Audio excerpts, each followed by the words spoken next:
এটা হইল না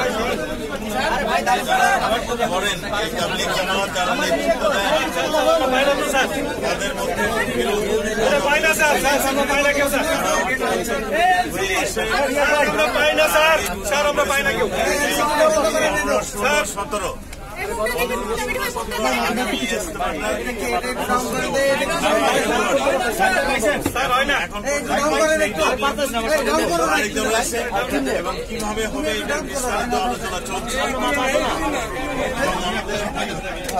গাজীপুরের মেয়র সাহেব এবং আমাদের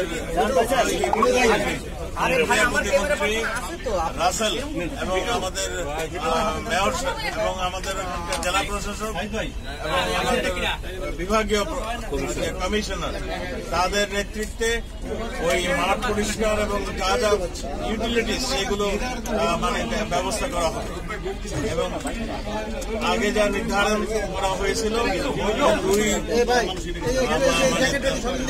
বিরোধের দুই দলের দুইজন করে 4 জন এই সমস্ত কিছু নিয়ে আলোচনার মাধ্যমে আমাদের ধর্ম প্রতিমন্ত্রীর নেতৃত্বে এইটা ফয়সালা হবে। এখন ধর্ম প্রতিমন্ত্রী তাদের নিয়ে বসছেন এবং কিভাবে কি মানে ফাইনাল অবস্থা হবে সেটা নিয়ে আলোচনা হবে।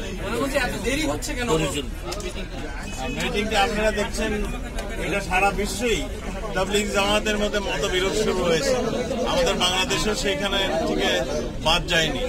সেটাকে আমরা আমাদের সরকার এবং আমরা আমাদের উদ্দেশ্যটা হলো যে সব তাবলীগ জামাত বাংলাদেশে আগের মতো একসঙ্গে হবে, একই দিন হবে, সেই নিয়ে আমরা প্রচেষ্টা চালিয়ে যাচ্ছি। আমরা আশা করি একদিনই আমরা যাই বলি প্রশাসনের পক্ষ থেকে আমরা সবার কথা বলতে আমাদের সকলের কথা এক, সেটা হলো তাবলীগ জামাতের বিবাদমান পক্ষ। আমরা দীর্ঘ প্রক্রিয়া করে বিবাদমান দুই গ্রুপ মিলেই কিন্তু ঐক্যবদ্ধভাবে ইজতেমাটা হবে এই সিদ্ধান্ত ওনারাই নিছেন। সরকারের পক্ষ থেকে দায়িত্ব হলো কোন রকম বিশৃঙ্খলা গোলমাল গোলযোগ না হয় এই দায়িত্ব নিয়ম শৃঙ্খলা এবং কি বলে ওটারে মানে আইন শৃঙ্খলা রক্ষা করার জন্য তারা এটা করবে। আজকেও যে আলোচনা হয়েছে তার একমাত্র সিদ্ধান্ত হলো যেহেতু দুই পক্ষ তাবলীগ জামাতের দুই পক্ষই এককভাবে সিদ্ধান্ত নিয়েছে 15, 16, 17 এই দিন ইজতেমা হবে। এবার ইজতেমা একসাথে একবারে একটাই হবে, অন্য কোনো বিকল্প নাই। এখন এইটাকে আমরা উভয় পক্ষে কিছু কথাবার্তা বলছিল, সেগুলো আমরা এক জায়গায় আনতে সমর্থ হয়েছি।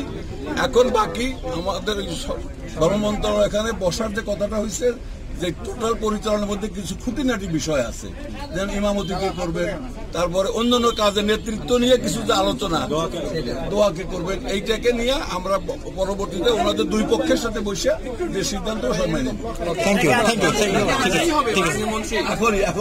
আমাদের পরে হবে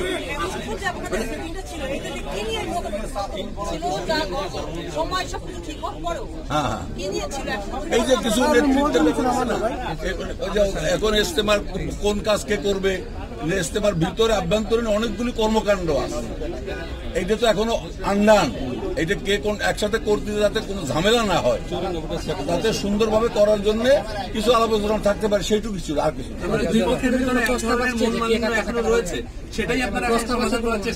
না। মনোমালিন্যের কথা আমাকে আমরা ওটার মধ্যে আমল দিচ্ছি না। সেটা ঠিক হবে যে আমরা দুই পক্ষের দুইজন মুরব্বীদেরকে দায়িত্ব দিচ্ছি, ওনারা বসবে, ওনারা বসার পরে ওনারা